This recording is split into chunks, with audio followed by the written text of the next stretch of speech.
Estamos de volta na Hora da Verdade de hoje, 10 de novembro, segunda-feira, ao vivo e em cores, para todo o Brasil, para todo mundo via internet, tvpox.com.br, conversando sobre o trânsito, notadamente o trânsito de Poços de Caldas, não é? E a gente está falando com a atendente-geral Maria Aparecida Ramos, o educador de trânsito Maciel e a psicóloga Gleides Rosignoli.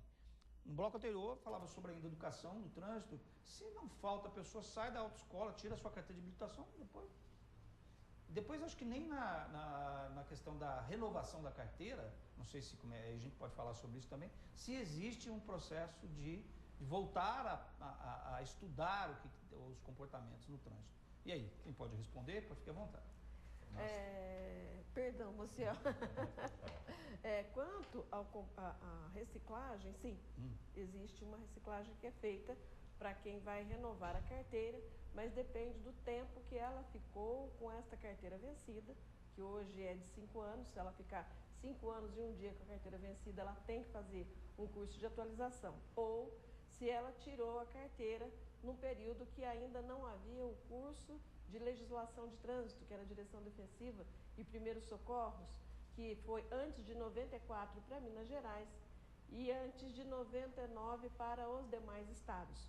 Então, essas pessoas que desde esse tempo não renovaram mais também suas habilitações e se habilitaram nesse período, elas também têm que passar por curso de atualização, de reciclagem. Fora isso, não existe nenhuma exigência para que a pessoa recicle, muito embora seria muito importante, muito válido, e eu acho que isso deveria ser curricular na educação escolar mesmo.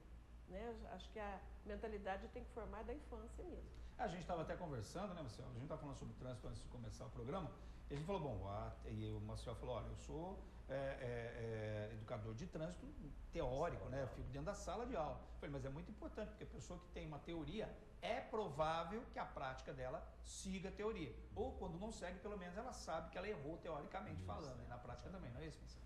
E, infelizmente, nós temos essa questão, que poderíamos chamar de cultural, que o trânsito ele chega muito tarde na vida das pessoas, né? Assim, nós estamos no trânsito diariamente, né? Através do trânsito que nos locomovemos, recebemos os produtos que consumimos, despachamos o que produzimos, enfim, isso é um uso constante. Só que a habilitação, conhecer a legislação em si, até para exercer a cidadania no trânsito, chega tardiamente. Por exemplo, quando o jovem completa seus 18 anos, né? Aí faz um curso relâmpago, uma autoescola, né? E isso talvez não atinja a raiz do problema, que seria a questão da sua personalidade, seu comportamento, né? Então nós temos essa carência, vamos dizer assim, né? E aí a pessoa só faz para cumprir formalidade, ela passa no exame, faz bonito, como você mencionou, no dia da prova, e depois ele passa a relaxar, né? Então, é uma questão de base. Nós temos, talvez, trabalhar, como diz o próprio Código, já desde 98 estabelecia isso. Tem um artigo lá que diz que o assunto trans deveria constar nas escolas, já desde ensino, a área de parte infantil, o ensino fundamental, né? E até o ensino... Deveria ser matéria obrigatória, obrigatória. Né? Talvez até interdisciplinar, né? Considerar o trânsito em si com outras matérias. Eu acredito até que muitas escolas, atentas a isso, fazem até algumas atividades. Sim, algumas oficinas. Não que não é oficial, mas elas até tentam fazer isso de uma maneira delas mesmo, uma atitude de cada escola que toma isso, mas isso não está na grade curricular, né? Não está dentro, não se insere, né? Não é obrigatório, né? E aí é claro que a gente pode ter, e vamos falar sobre isso, Cleiton. A pessoa, por exemplo, uma criança que aprenda os conceitos básicos de trânsito, como se comportar, ela pode realmente, eu sei que é uma pergunta que quase já infere na resposta, mas ela pode realmente ter um comportamento mais adequado no futuro, Gleides? Com certeza, começa de criança, né? Tudo na nossa vida, todos os nossos comportamentos na fase adulta são enraizados na nossa infância. É de pequenino que se torce o pepino. É por aí. Então, assim, se o pai e a mãe, que são motoristas, já começam, além da escola, né? Que isso é muito falho na escola.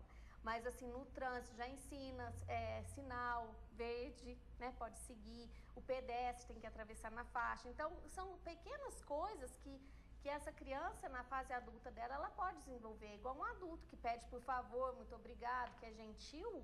Uma criança, se ela for educada voltada para o trânsito, ela vai ser um adulto educado também. Muito bem. Vamos falar assim agora de questões práticas em relação, por exemplo, à Carteira Nacional de Habilitação, a CNH. O que é necessário para a pessoa tirar? Se ela tem que fazer algum curso? Se é necessário ter ensino médio e tal? Quais são os requisitos para a pessoa tirar a Carteira Nacional de Habilitação? Hoje, para tirar a carteira de habilitação, o cidadão tem que ser maior de 18 anos, né? Ele tem que ter 18 e um dia. Ser penalmente imputável, né? Tem que ter... Espera, volta essa coisa aí que você falou, a pessoa pode... termo jurídico. É o termo penalmente imputável, né? Que pode ser punido na forma da lei. Pode ser punido, né? Na forma. Responsabilizado se ele cometeu um crime de trânsito, um delito de trânsito. Entendi. Não é necessário ensino saber ler e médio, escrever, mas tem que ser alfabetizado. Então, muita gente pensa que não pode tirar a carteira de habilitação porque ela não possui um grau de escolaridade. Não existe grau de escolaridade para a pessoa se habilitar no Brasil hoje em dia. É necessário que ela saiba ler e escrever para poder prestar o exame, para poder identificar as placas. Quando você fala isso, talvez eu tenha entendido, percebido, parece que você falou um pouco uma crítica, assim, tipo, não existe isso no Brasil. Você acha importante ter a escolaridade, além de não ser só alfabetizado? Não. O que eu quero dizer é que tem muita gente que às vezes nos telefona na autoescola que tem essa dúvida. E tem essa dúvida porque outros disseram que ela precisaria sim ter ensino médio, que ninguém vai poder tirar carteira se não tiver ensino médio. E isso é uma inverdade, né? Mas a pessoa, para ler, por exemplo, para ela fazer, ela vai ter que provar ali que ela sabe ler e escrever? Não, ela não tem que fazer nenhuma apresentação de documento. Disso. Não. Porém, a pessoa que tem uma baixa escolaridade, ela tem um pouco mais de dificuldade na parte teórica, porque o código, o livro, o material didático que é passado, a pessoa tem que ter uma boa interpretação de texto, né? Porque lá na prova ela vai encontrar algumas dificuldades, até de algumas palavras que são utilizadas. A autoescola procura passar tudo muito esmiuçado, bem explicado, tudo. Só que lá ela, na hora da prova, que já gera um estresse, né, Gleides? A prova já gera um estresse. A pessoa, se ela tiver uma interpretação de texto assim muito difícil, ela não passa na prova teórica. Ela tem muita dificuldade de passar no teórico. Embora, por exemplo, o Maciel seja um excelente professor, mas vai ser difícil para ela. Sim, porque não é só a questão da autoescola ensinar e explicar, é da compreensão dela, né? O Maciel realmente excelente instrutor, né? O Maciel é top. O Maciel bate um bolão nessa área. O Maciel bate um bolão. Você vê que eu lancei o nome da autoescola. Não é porque ele é nosso instrutor, porque ele trabalha conosco, mas ele é bom mesmo. Paciente, explica bem, ensina, esmiuça para o candidato o que ele vai precisar saber. Só que, infelizmente, se o aluno não se aplicar mesmo, se esforçar em comparecer nas aulas, em ir direitinho... E qual é a carga horária? Vamos falar sobre... A carga horária hoje são 45 horas de aula teórica. 45 horas de aula teórica. O aluno concluiu essas aulas teóricas, ele vai passar por uma prova dentro da autoescola para ver a percepção dele de matéria, se ele compreendeu bem. Durante o curso, ele vai fazer provas de todas as matérias que ele for vendo. Que hoje é legislação, e como é que, né? Claro que existe essa questão da segurança e tal. Como é que a pessoa mesmo que tem que fazer a prova, ou vai alguém, antigamente falava, não, foi alguém lá e foi fazer a prova por mim. Isso não acontece, né? De jeito nenhum. Não, eu estou dizendo isso que era o que se falava antigamente.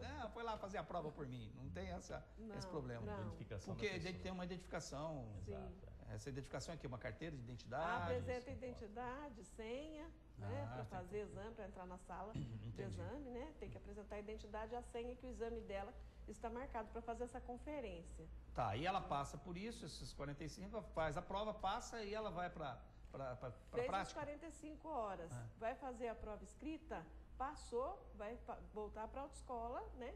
Para fazer as aulas de direção. Entendi. Aí vai sair um documento que chama LADV, Licença de Aprendizagem e Direção Veicular. Vai sair esta licença. Com esta licença, ela pode fazer aulas práticas com o instrutor no veículo da autoescola a qual ele está cadastrado. Agora, para tirar a carteira hoje, aumentou o valor, parece que teve mudanças na lei. Está mais caro hoje tirar a carteira. Quanto é que fica para uma pessoa tirar uma carteira de habilitação hoje linhas gerais? Em torno de R$ 1.300 hoje, para se tirar uma carteira de habilitação. A carga horária teve uma mudança de carga horária que vai começar a ser cobrada agora, 1º de dezembro, que é a resolução. Aumentou a carga horária? 493, sim, aumentou a carga horária. Então, em vez de 45, teremos... Aí 45 teóricas e 25 práticas para a primeira habilitação B. Entendi. Né? A B é mais comum. B é carro. Né? Antes era 20, vai passar agora a ser 25. 25 anos. Né? Para vocês que analisam, estão vindo na vida, isso ajudou, auxiliou, melhorou com essa alteração? Ainda não entrou essa alteração. Vai entrar em vigor dia 1º. Não então dá a gente para vai avaliar. ver o reflexo disso mais para o ano que vem. Mas a gente acredita sim que vai ajudar. É porque são 5 horas a mais, já às vezes ajuda a pessoa a treinar um pouquinho mais. Né? Agora, falando sobre isso, o César ligou pra gente, obrigado César, ele pergunta o seguinte: por que os examinadores do Detran, segundo o César, são tão rígidos? Todo mundo fala assim, eu fui fazer exame. Tem gente que eu já ouvi falar, é a 7ª vez que eu fui fazer e não passei, tem isso, né? Então, eu vejo assim, não é que o examinador ele é rígido, né? Tem uma crença que limita muito isso, que o examinador é rígido. Ele não é, ele vai exigir do aluno um comportamento assim mínimo possível, né? Então tem que quebrar isso, essa crença que limita muito o aluno na hora dele fazer esse exame. Ele vai, o examinador ele é bom naquilo que ele faz. Então tem que cair por terra essa imagem que o aluno fala, o examinador é muito rígido, um é muito rigoroso, um é muito bravo. Não tem isso, eles são todos iguais, né? A responsabilidade tem que estar voltada para o aluno e não culpar, de uma certa forma, entre aspas, o examinador. Perfeito. Bem, eu vou fechar esse bloco com uma pergunta do Claudinei, que ligou pra gente. Obrigado, viu, Claudinei? Ele diz o seguinte: fiz 15 aulas de moto em uma 125, uma moto 125 cilindradas. Na prova, peguei uma moto 150 cilindradas e fui reprovado. O que a autoescola pode fazer por mim? Já já você fica sabendo aqui no Hora da Verdade, viu, Claudinei? Não sai daí, já já a gente volta no Hora de Hoje.